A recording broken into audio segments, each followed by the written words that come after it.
¿Qué le pasó? ¿Están aquí? ¿Qué pasó? 26 años. 26 años llevamos esperando ese momento. Ustedes vieron los que dicen llamar la paz. No, asesinos ustedes. Te nombro 4. Papi, quiero dejar algo claro. Aquí no hay ni un venezolano. Aquí ni un venezolano, porque realmente yo no sé si a alguien aquí le falta un plato de comida, si alguien aquí ha tenido que ir a un hospital y que le falta insumos, pero esos venezolanos es mentira porque ni son venezolanos. El venezolano de verdad, Venezuela ya expresó su voluntad. Venezuela, 70% de Venezuela quiere que Venezuela sea libre. Venezuela tiene que ser libre de Maduro. No hace sentido defender un criminal de guerra. Aquí está un venezolano perseguido político. ¡Abajo Maduro! No me toque, no me toque, no me toca, no me toque, no me toque, no me toque. ¡Abajo Maduro! ¡Abajo Maduro! Perseguido político de nuevo. Nos vemos la cara. No lo secuestraron, es un criminal. Es un criminal. Maduro es un criminal. Escúchalo. Maduro es un criminal. Viva Venezuela sin Maduro. A llorar para el valle. Qué bueno vivir. Es bueno vivir en un país con libertades. Es bueno vivir en un país con libertades. Váyanse a Venezuela. Váyanse a Venezuela. ¿Por qué no se van a Venezuela? Venezuela, you are from my country. What part of Venezuela you are? What part of Venezuela you are? What part of Venezuela you are? What part of Venezuela you are? You are not from my country. You are not from my country. You are not from my country. You are not from my country.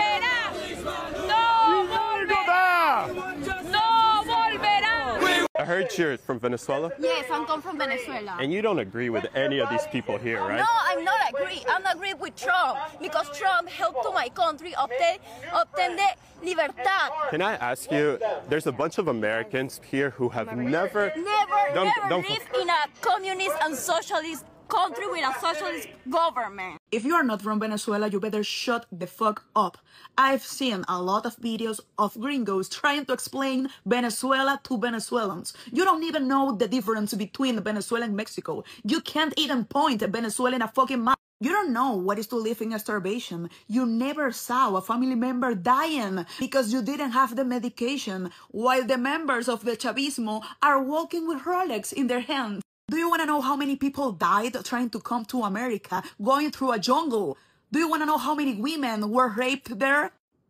We are 8 million of Venezuelans who have left Venezuela. You don't know what is to live like that. You are too freaking busy eating your Starbucks with almond milk, you motherfucker. I have a question for you guys. Where were you when they were killing us? Where were you when they were killing students who didn't have any weapons? You were too freaking busy drinking your Starbucks with oat milk. So you better shut the fuck up and take Venezuela out of your filthy mouth.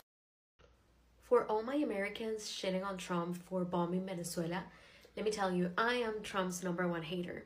I am also Venezuelan. And let me tell you, for all of you that are commenting on social media, oh my God, no war, we didn't sign for this. Oh my God, poor people, they must be so terrified. Let me tell you, every single Venezuelan that is not working for the government, the dictatorship that has been in place for more than 25 years, we are stoked. We are happy. Even the people that are currently still in Venezuela, everyone's happy about this. So can you please just educate yourself and stop spreading this bullshit narrative that, oh my God, poor people, like, they must be so scared. No, we're not scared. We've been waiting for this shit for 25 years. We've lost family members. We've escaped the country. We've had to leave everything behind to start over. Yes, some of us know Trump is a piece of shit, but sometimes you battle the devil with a bigger devil. So let him do what he needs to do, and then we can go back to shitting on him, okay? A lot of these liberals, leftist Marxists in the United States of America, they talk about socialism and they talk about communism. And a lot of these Democrats sitting down in the U.S. office, me as a Mexican, I can tell you, all these white privileged liberals, they have never lived in a third world class country. They have never lived what we have lived. They have never experienced narco-terrorism, dismembered bodies, decapitated heads, extortion, kidnappings, missing women and missing people, extraction of organs. They have never experienced what is a dictator in a regime transforming out of socialism. And in your political language, it is all the fault of the sanctions and the embargo. All of that, that's what you use. But you don't come over here to the main place and try to cross that border. I don't see you doing that. I'm walking right now on the border of Simón Bolívar, where millions of migrants from Venezuela on an exile and on an exodus, they left their country because of necessity, because of the regime, and because of the dictator, Nicolás Maduro, Diosdado Cabello, and Padrino López. Because of those three, they control the fractions of Cartel de los Soles, Tren de Aragua, and all the regimes. They have basically destroyed the peace of the Venezuelan people. All of you that you pandered to the narco regime of Nicolás Maduro, you have never walked the Darien Gap and suffered the consequences as the Venezuelan people have. But you advocate for a dictator, and you advocate for a guy that is basically punishing and torturing their own people. Right here, I'm standing in the middle of this bridge where it's the limitations between Venezuela and Colombia. I'm going to go all the way to the limitation. So you will have the gall challenging you, the white progressive mercenary liberal that is advocating for Nicolás Maduro, Padrino López, and the dictator Diosdado Cabello. I'm challenging you to cross this line with your white privilege liberal agenda. I'm challenging you to come over here and have the balls to cross over here and see what happens to you with this dictator. White liberals in America are complaining about Nicolás Maduro, while Venezolanos in Venezuela are out celebrating that their dictator is gone. If this doesn't tell you how evil and disturbed white liberals in America are, I don't know what will. They're willing to allow an entire country to be exploited as long as it fits their political agenda and goes against Trump. Think about that. Nicolás Maduro publicly rigged elections, killed his own people, had actual re-education camps, made anybody who opposed him disappear. And this is who they're defending now. Believe me, I was worried when Trump said that the United States would oversee the transition of power in Venezuela. But here's a reality that no one wants to admit. Maduro didn't just destroy Venezuela. He destroyed the entire system of checks and balances. He replaced the courts, institutions, everything with loyalists. This isn't one bad leader. This is a government gutted from within. Because of this, if we don't step in, the people who committed the corruption will be the exact same ones choosing who investigates it. The power is not going to return to the people. It'll just rotate to another loyalist from the same corrupt machine. But when these people say stay out, they're not saying stay out because it benefits Venezuelans or they care about what happens to them, because clearly Maduro was the worst thing that could have happened to him. Maduro was getting rich while starving his own people. A credible transition isn't about America controlling Venezuela. It's about preventing a total collapse. It's about less violence, fewer mass migrations, and giving Venezolanos a chance to stay in the country they love instead of being forced to flee from it. Scrutinize everything. Go ahead. Absolutely. I encourage it. But pretending that walking away fixes anything, that's how failed states stay failed states. Dear American media, please stop using these three phrases in your Venezuela coverage because you're not being neutral. You're legitimizing a dictatorship. Listen, I've worked in American media my whole life. I've even published in the New York Times. And yes, they've been one of the outlets getting this wrong. So here's what to stop saying. 1. President Maduro. Maduro claims he won the election in July 2024 with no proof. The opposition, led by Edmundo González and María Corina Machado, won by a landslide and have the receipts. So say dictator, autocrat, authoritarian leader, de facto ruler. Stop granting him the title president. 2. Regime change. Regime change makes this sound like Iraq or Afghanistan to the American public. Use democratic restoration, constitutional order, a democratic transition, a return to what voters chose. 3. Delcy Rodriguez is a moderate. Speaking French or studying abroad doesn't make someone a moderate. Delcy Rodriguez is Maduro's VP. She handles the oil and is responsible, along with his power brokers, for one of the biggest refugee crises in our hemisphere and for torturing and imprisoning thousands of innocent people. If she replaces Maduro, it's not an ouster, it's a reshuffling. If this coverage affects you, share this. Send it to your American friends and tag journalists and editors and outlets, because if the U.S. public doesn't get the words right, they'll never understand what we're setting out to do. Si eres venezolano o latinoamericano, comparte este video con tus amigos estadounidenses, con publicaciones, periódicos, editores, porque tenemos que empezar a usar la terminología adecuada para lo que está pasando en Venezuela. Let me explain to you what is happening in Venezuela like you're 5 years old.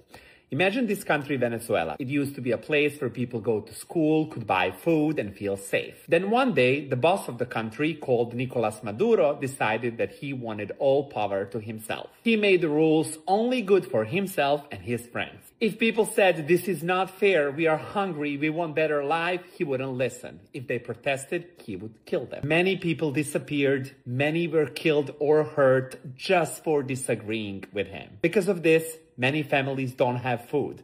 Parents cannot buy medicine for their sick kids.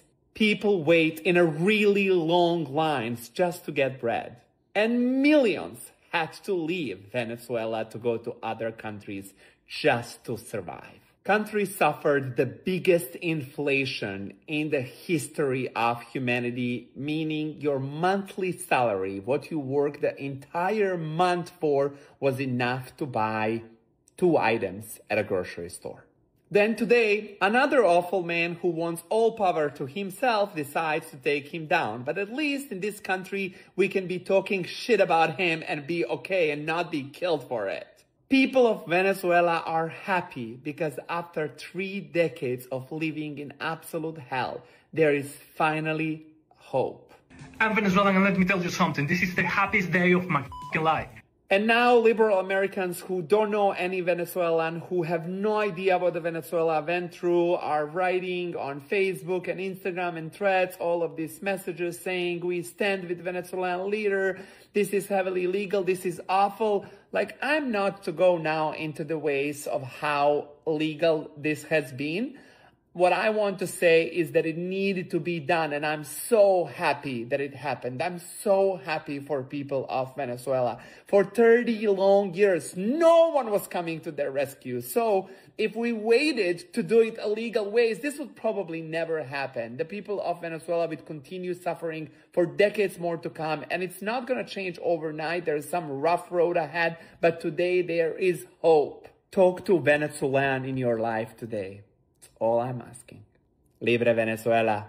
Oh, I can't believe it. Maduro's finally out. My family and I have been waiting for this moment for so long. Wait, are you not ashamed to support a president that violates international law, to kidnap a president? International laws? Let me explain this again to you. My grandmother died looking for food. We have kids eating from trash cans in Venezuela. 1/3 of our population had to flee, not because they wanted to, but because that was the only thing they could do to survive. You want to talk about international law? Well, it doesn't change the fact that Congress did not approve this and that it is a violation of international law. Oh, it does matter. When you have a dictator starving and killing its own people, trafficking drugs into the United States and killing Americans here, yeah, I think Trump did us a favor. Well, still, he cannot go in and kidnap an elected president. It sets a very dangerous precedent. Well, you know nothing about Venezuela very clearly because first and foremost, Maduro is not our elected president. Second, you don't know what dangerous really is. You know what's dangerous? Starving is dangerous. Silence is dangerous. Fear is dangerous. 1/3 of your population fleeing the country because they can't survive in there is dangerous. You don't know what you're talking about. You're just falling for right-wing propaganda. Right, I'm Venezuelan and you are going to explain Venezuela to me? Is that how that works? My family starved. My country collapsed. And here you are with all your privilege, defending our oppressor while lecturing the victims of the system. What a shame. Hi there. Are you an American or other first worlder with democracy privilege who's all of a sudden very, very concerned about the United States taking the oil of Venezuela? Well, let me tell you something. Fear not, because Iran and Cuba have been receiving free Venezuelan oil for decades in exchange of protecting the dictator that has been exiling, killing us, and disappearing us for 26 years. So please, you should be more concerned about the dictator that is killing us, exiling us, and disappearing us than the United States taking our oil. We are not concerned about that. So why are you concerned about that? Be concerned about the imperial powers of Iran and Russia who are already in Venezuela. Thank you. Hi, my name is Paula, and I am Venezuelan, born and raised. I've lived in the United States for almost 10 years to the date, and I am an American citizen also, by the way. The main reason why I'm coming here today, I'm literally nobody, and if this reaches one person, my job here, that one person that didn't know what was happening in Venezuela, and now they do, my work here is done. I am outraged about the comments I've been seeing today. I made the mistake myself of going on social media and reading all the news outlets reporting on the news of the Venezuelan strikes, well, military strikes to remove Maduro, thank you, and everybody, a ton of Americans, and then from whatever you're from, but you've never been to Venezuela, you have no idea about the political situation in Venezuela, the history of Venezuela, and trying to be like our saviors. Like, I can't. Let me set some things straight. First of all, the regime has been going on since 1998 when Chavez was elected president. From there on, their country is the mess, in good words, that it is today. We have suffered a lot. The Senate was dissolved. The Constitution was changed. They bought the military, all the armed forces. Many people have been killed, kidnapped. You can go do the Google search yourself, or just ask, because clearly Google's not working for you people. 3 things I want to get across today. 1, Venezuelans are sad. No, we're not. This is literally the happiest day of our life. This is our second independence. We are still in shock, complete shock about what finally happened. We have been wanting this. We have been praying for this. We have been literally anybody that we have been able to go to and ask, and nobody listened to us. So we are happy. Enjoy.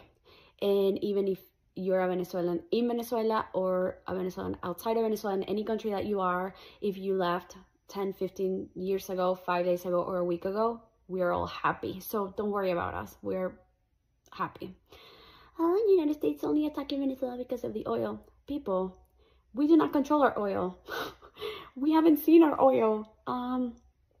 Russia, Iran, Cuba, China, whatever other countries, Central America and South America, we've been giving away our oil to all these countries. Like, we're not seeing that.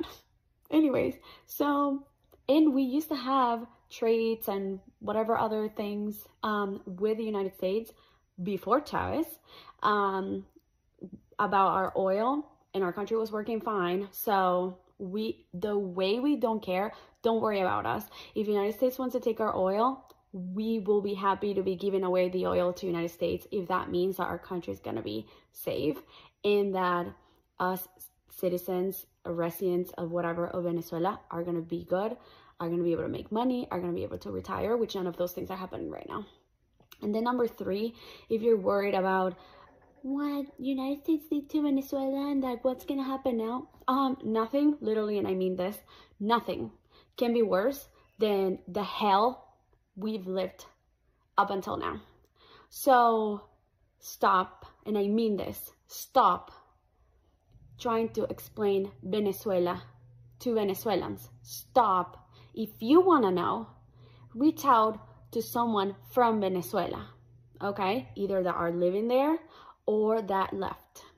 So again, I am very upset. I am outraged. I spent a dumb amount of time today on social media reading all these comments, and that was my own mistake. And that's why I felt compelled to make this video, leave it open.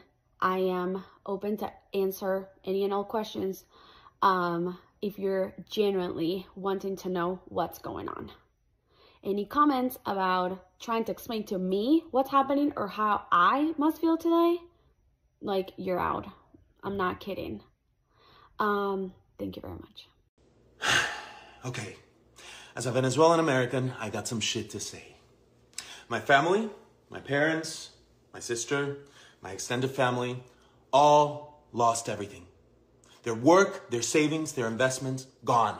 Wiped out by a narco dictatorship that has held Venezuela in a death grip for over 25 years. And what happened to my family has happened to millions, and yes, millions. The Venezuelan exodus is the second largest displacement crisis on earth after Syria. This is not just a tragedy. It is one of the great humanitarian disasters of our time. But the suffering doesn't end there. This regime has jailed hundreds of political prisoners. Thousands have been murdered simply for speaking out. More than a third of the population has fled. 1/3. Not for better opportunities or for the American dream, but to survive, to live, because staying often means death. And while the world may see Venezuela as a collapsed state, what it is in reality is an occupied one. Our territory, our natural resources, and our institutions have been overrun by hostile foreign powers. Iranian militias, Chinese corporations, Russian intelligence, all exploiting our country with impunity. Venezuela is no longer just a local crisis. It is now a geopolitical threat that endangers the entire Western Hemisphere. It has become a launch pad for an authoritarian expansion in the Americas. And in the midst of all of this, one woman has dared to lead the charge for freedom. Maria Corina Machado. In 2024, against every odd, she led a peaceful democratic uprising that won the election. Her team smuggled physical voting receipts out of the country, hard proof of victory that the regime tried to bury. Her courage has lit a fire in the hearts of millions of Venezuelans desperate to believe that change is still possible. But now some have questioned her decision to dedicate her Nobel Prize to Donald Trump. Okay, I get that. But here's the truth. It was a brilliant strategic move in the global chessboard of politics. Maria Corina is no fool. She knows exactly the kind of man Trump is. She knows how much he campaigned for it, loudly and relentlessly, to win that very same prize. She knows how symbolic and personal that recognition is to him. And precisely because of that, she understood that this gesture might be the thing that keeps his attention focused on Venezuela at a time when U.S. presence and pressure in the Caribbean is rising. She didn't dedicate that award to flatter him. She did it to protect and preserve the one kind of power that could help shift the course of history. Because for her, this isn't about pride. It's not about optics. It's about freedom. And let's be very clear. Maria Corina is not asking for the U.S. to invade Venezuela. She's not campaigning for war. Venezuela is already invaded. It is held hostage by a narco state, overrun by foreign agents and enemies of democracy, Russians, Iranians, Chinese, all operating freely, weaponizing our land and resources to expand their influence across Latin America. What Maria Corina is calling for, what millions of Venezuelans are praying for, is the support of the only military on earth capable of countering that threat and helping to free our people. This is not imperialism. This is liberation. She's not playing partisan games. She's playing for Venezuela's life. Because this isn't theoretical. This isn't academic. This is life or death. So yes, it is time to honor her bravery, but more importantly, it is time for the world, especially the free world, to recognize what's at stake. The fight for Venezuela is a fight for freedom, for democracy, and for the stability of an entire continent. If we truly care about liberty, human dignity, and peace in the Americas, then Venezuela's fight must matter to all of us. Que viva Venezuela, que viva María Corina Machado.